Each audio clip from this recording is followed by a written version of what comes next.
At mag-out na lamang ang TLPH. JP. Ang sagot dito. Lina, maninig ka na nga dito ni Carl Yun lang. Dixie. At sabi natin, hindi mapipigilan si Domin kahit hindi na mapupuntahan. Pero biglang tinalo na ba siya? Grabe yung tinalo ni Crimson Beacon, pero biglang bulaga.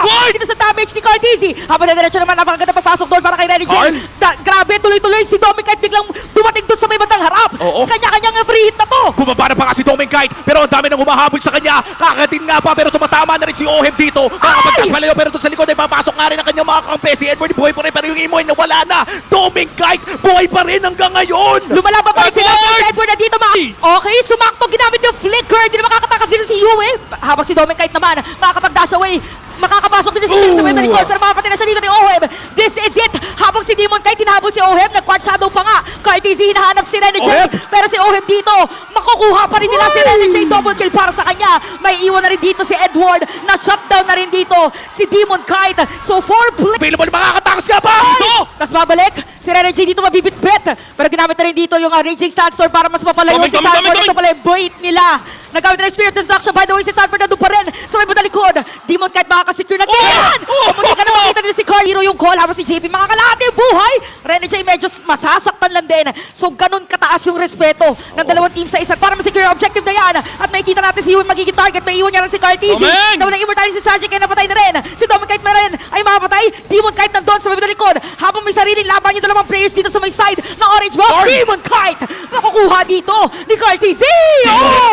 Pero may isa pang carry ang Aurora.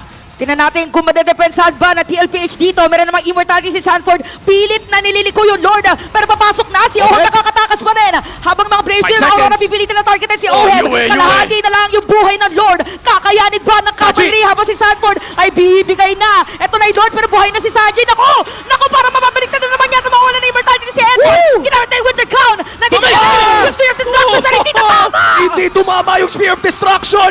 Endable na sana kung tumama lang yun. Market naman talaga nila para may sagot na kuwi sa Raging Sandstorm para dito kay Renny J. Habang si Carl TZ halos wala na buhay, liliko lang muna. Dedepensahan yung kanya ka-baby cakes. Kaya si Renny J nakuha na. At makikita natin dito na marami na nga Dominkite. Mawabili na immortality pero double kill para dito kay Oheb. Si Yue naman ata magiging chance ng Aurora, pero isa na rin ang nawala. Si Edward ay bumagsak na. Kailangan dumipens. Nandun naman si Sanford sa may bandang taas Demon Kite, or sa base nila para talagang depensahan din yung kanilang base. Si Demon Kite ay nandito pa rin laban sa isang glue habang nandito naman ang TLPH. So parang hindi na yata kakayanin na depensahan dito ng Aurora dahil maubos na ang buhay ng base.